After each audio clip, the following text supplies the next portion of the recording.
oddly late in the evening live tonight. And what I want to discuss is a concept that I think about a lot, which is empathy, but not just empathy.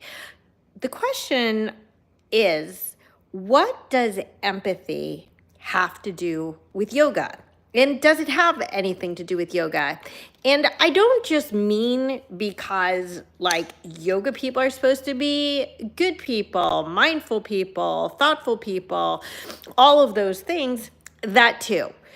But beyond that, like if you go into the actual like yogic texts, like what does it say about empathy? Now, in the most basic terms, and nothing very specifically. It doesn't say to us that to be a yoga person, you have to have empathy. And to understand the difference, by the way, between sympathy and empathy, right? Sympathy is when you say feel bad for someone for what they're going through. And empathy is when you embody, right? You embody the pain that they're going through and you feel their pain as if it were your own pain. So here's what's interesting to me. Now, I've talked in the past about the self in yoga, right? And there are two selves in yoga. The first one is the small s self, and that self is the egotistical self. Now don't get all like up in arms about like how you're not an egotistical person or whatever. Ego is something that human beings actually need to survive. It is not inherently a bad thing. Okay? Ego is what separates one human being from another. It's as simple as that. So my ego, for example, is what protects me from danger because I understand that there is something outside of me that is threatening me and I need to take care of me. Okay, so I know that people recoil at the very thought of ego, and keep in mind that yoga is inherently supposed to be about ultimately releasing the ego, and yet we all have this small s self. In fact, if you have a body, and if you're watching this, you have a body. If you're a human, you do have a self, okay? Because there is no denying that this physical human being here in Los Angeles, am not you, right? Like you are not sitting on my couch talking into my phone. Okay, that is the small s self. Okay, now let's contrast that to the big S self. Okay, what is the big S? The big S self is our shared consciousness. Okay, big S is when I understand my connection to the universe. And honestly, I know a lot of people don't like this word, but my connection to God. Yes, folks, yoga is ultimately predicated on submitting to a higher power. Now, you could call that higher power literally anything that you want. You can call it God, you could call it Jesus, you could call it Allah, you could call it Shiva, you could call it Buddha. It doesn't really matter. But you have to believe in something. Okay? So the big S self, the capital S self, is the self that is our soul level existence. Okay? Now, if you see the thumbnail or saw the thumbnail for this live, you saw that it was a picture of a drop in the ocean. So let me explain why I chose that graphic. Think of your soul as a drop of water, okay? And if I were to take that drop of water and drop it into, in this case, the ocean, or it doesn't matter, it could be a cup, it could be a teaspoon. If I drop it into another body of water, no matter how big or how small, that drop of water can never be extracted again. You will never, no matter what, no matter how scientifically advanced you are, you will never be able to take that same exact drop of water out. You may be able to take out that same amount of water, but you cannot remove a drop. Okay, so why is this relevant? The ocean would be representative of literally like the entire universe. Okay, not just people, not just souls, the entire universe, meaning the stars and the planets and the dogs and the cars and the trees and all the things, okay? It's all made up of the same matter, correct? Right? Like you could break it down and break it down and break it down, ultimately call it a quark. We don't know of anything, or we, meaning me, don't know of anything smaller than a quark, but everything on Earth somehow, everything in the universe somehow is made up of the same exact matter. That is an incredible concept. If you think that if your quarks were configured differently, you could have been like a grain of sand on the beach, or whatever, 10,000 grains of sand on a beach, right? Because the concept is that we are all a piece of like a grand tapestry. And so when I think about this, it makes a lot of sense. Those of us who are very, very empathetic to other humans or animals, if you can feel other people's pain, and I'm not just talking about like if you happen to have a twin, that's incredible, by the way, when twins could feel each other's pain. But I mean, when you could look at somebody who is in pain and you feel sick inside, you feel pain, you feel anguish, that is empathy. But think about it. If we all are drops in the same ocean, then what separates me from any other being? The answer is nothing.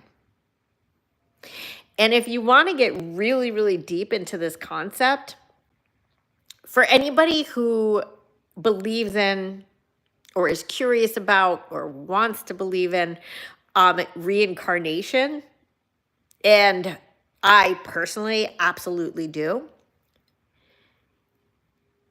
if when your body leaves, what's left, the kernel of your existence is your soul, and it goes back into the ether, okay?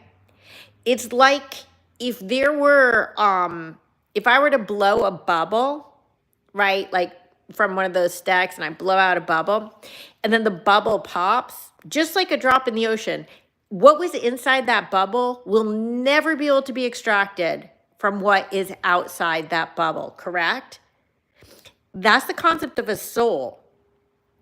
That once it leaves this physical body, it goes into the ether and convenes with all the other souls. But here's the thing. If, like the air inside a bubble or a drop inside an ocean, it is no longer extricable, well, what does that mean for reincarnation? It means that the intact soul that represents me, Shana Meyerson, will never manifest as anybody else. However, it will manifest as everybody else. Okay, I know this is a little bit of a mind-blowing concept, and by the way, I'm going to put it in the show notes, but there is a short story called The Egg, right? Like an egg, like a chicken egg. And that explains this concept really well. I've had to listen to it. I'm not kidding. I am not kidding. It's very short, but hundreds and hundreds of times to wrap my head around it fully, because it's such a mind-blowing concept. that if a soul reincarnates, but it is all a piece of the greater whole, I'm going to call that whole God, then once a specific piece of a soul is put into a particular body, it's taking pieces from every other soul that have all blended together in the ether. And when you listen to this, this concept of the egg, literally what it means is that what we perceive in the three-dimensional world as being whatever 8 billion people on Earth, in reality is one organism. Think about your body, okay? And how many pieces of your body are in there, okay? So like your heart, your lungs, your toe, okay? All of these things I could point out and say, this is my heart. I mean, literally you could have a heart transplant, right? Like you could take that organ, remove it, and put in something else, right?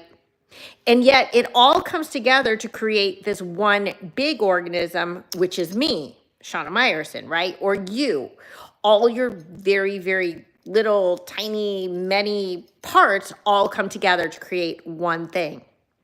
And so this is the same concept, that we are all one. We are all one manifestation of a much bigger and incomprehensible whole, right? And that whole, again, is God. So this is a very, very profound concept, and one that is absolutely worth meditating on extensively.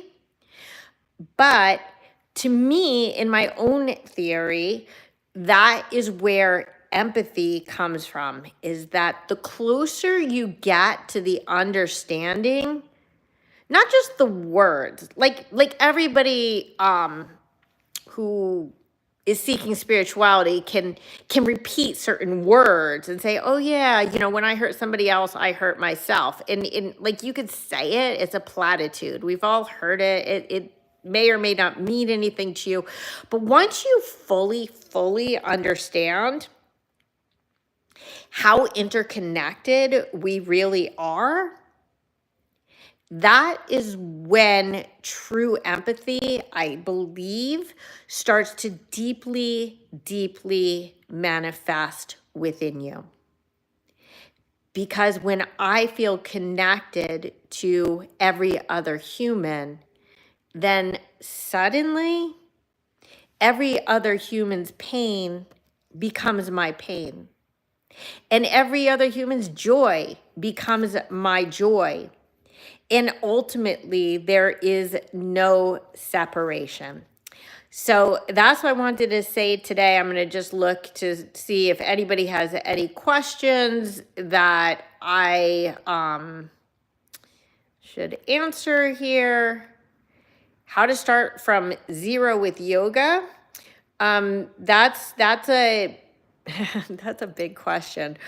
I would say, first of all, you have to decide what yoga you're interested in, because there's physical yoga, right? Which is most of yoga as we think of it in the West.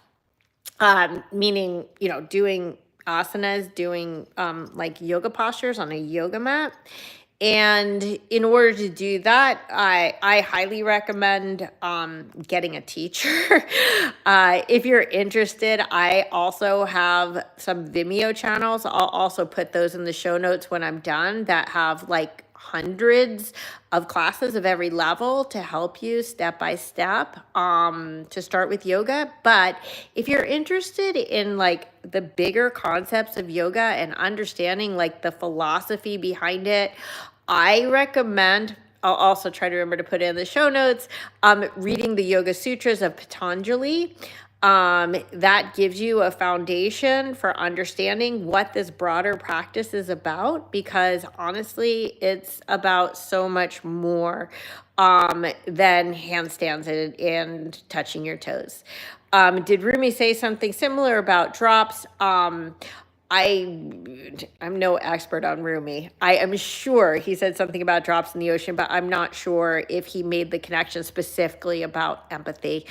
To tell you the truth, this is a theory that I have just sort of devised on my own because I am personally like a very, very, very, very deeply empathetic person, to the point where it can actually be debilitating when I see other people in pain.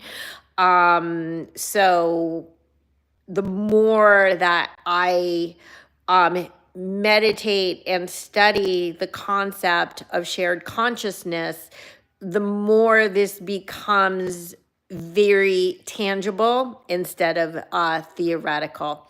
Is it okay to start doing yoga at 450 pounds? 100%. 100%. I have to say, I actually, I mean, this was an extraordinary human, so I'm not going to say this is typical, but I used to have a student who came to my hardcore class. I mean, hard classes that most people of any level can't make it through. And he used to come every single week to my class, once a week, and he worked his ass off from barely being able to move to losing literally hundreds of pounds. He worked really hard, really hard to get there. I would encourage you not to be self-conscious, because no matter what you do, it means that you are doing something very noble and very, very praiseworthy. And to be proud of getting off the couch, of just moving, of doing what you can, and not worrying about the end result. So you take it step by step.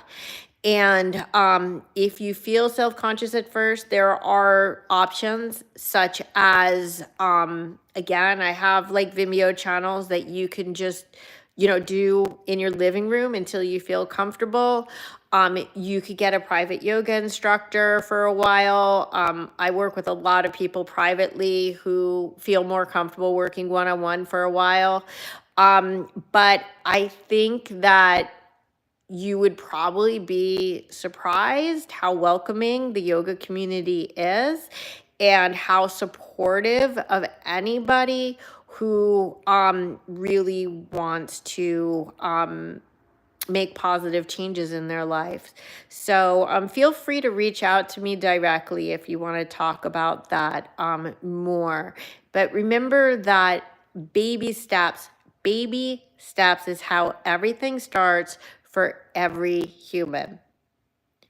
And so maybe today it's literally like standing up, taking your arms up in the air and taking your arms down. Maybe you do that 5 or 10 times, and maybe that's a lot for one day, and that's terrific. And then maybe the next day you add in, stretching to the side. It doesn't matter, but every not to be trite, every journey of 1,000 miles starts with a single step. And even for everybody, I mean, one of the things people ask me a lot is about age. So if you've seen, like, for example, my videos of my birthday celebrations. So for the last, I don't know, decade or whatever, I've been doing like X number of poses for my X birthday. So I'm 53 now. You could look it up, my 53 poses for my 53rd birthday. And there are so many women in particular who are so self-conscious about their age. And I'm like, why? Like you can't control your age. I'm very proud. I'm very proud that I'm 53 and I do the things that I do. It did start with super baby steps. But I remember the first time I went to yoga, I'm like, what is going on here? And it totally freaked me out. And little by little, I put my toe in the water, and eventually I just, jumped and dove deeper and deeper. And it doesn't matter where you're coming from. It doesn't matter where you're starting from. It doesn't matter how old you are, what you weigh, what color you are, what religion you are. The only thing that matters, is taking that first step and just keep taking more steps. So,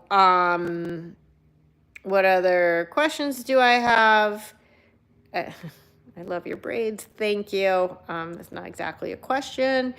So that's it, unless there's any other questions. The point of my talk today was to explain empathy and shared consciousness. Both really, really interesting concepts in yoga. Again, I'll go ahead and link the story, the ag, in the show notes, and I encourage you to watch it and maybe come back and put your thoughts in the comments, because I'd always love to hear them. Is the color green a good emotion? That's an interesting question, because the color green is not an emotion. However, if you don't know, in yoga, we have what's called a chakra system, right? And a chakra literally means a wheel, but in yoga, it means like an energy center. And there are 7 of them, and each one relates to one of the colors of the rainbow. Okay, so here's what's interesting that you would ask if green is a good emotion, is that you're saying the chakras. So green is your heart chakra, which is interesting, right? Because I think most people think of the heart as being what, like red or pink or something. It's actually green, but what does green generally represent? I mean, besides money, it represents that too. But green represents the earth, right? Mother Earth. And so coming back to perhaps that concept of empathy, that when I'm very in tune with my heart chakra, that is my green chakra, that is the earth chakra, and it is once again what connects me to, in this scenario, not necessarily the broader universe, but all that is manifested on this earth. Okay, so yes, green is a a good emotion is a weird thought, because remember that a chakra could be balanced or imbalanced, right? So it is my heart chakra, but here's what's interesting. If your heart chakra is overactive, and you think like, how can a heart chakra be overactive? Because the heart, right, represents love, it represents empathy, sympathy, all kindness, all the things. So how could you have too much of those things? And the answer is that when my heart chakra is overactive, anybody can become empathetic to a fault, meaning that it can become literally debilitating to witness the pain of the world around you. Likewise, if your heart chakra is underactive, then it means you're cold, you're callous, you don't feel the things. I talk in a choppy way? It's because I'm trying to think as I'm talking. I don't have anything written down here, and I try to avoid saying too often. So instead, I'm trying to really I'm trying to formulate my thoughts as I speak. So thank you for pointing that out, but I appreciate that you like the braids. Okay. If there's no other questions, I'm going to sign off, but I'll give it a second or two if anybody else has any other questions, particularly about the empathy question, or, very specifically about just the self, the shared consciousness, the soul, the body, the things. So is there anything else that I could answer this evening before we say goodnight? I'll take that as a no. Okay, I'm going to go back to my computer and put in all the links of the things. I'm going to try to put in all the things that I said that I'd put in. Unfortunately, it takes a while for this to propagate, so I'll have to go back through it and remember the things. So if you have questions, if you have anything that you'd like me to answer, I always reply to every single comment on every single one of my videos. So please do. Please stay in tune, stay in touch, and I'll see you again soon. Good night.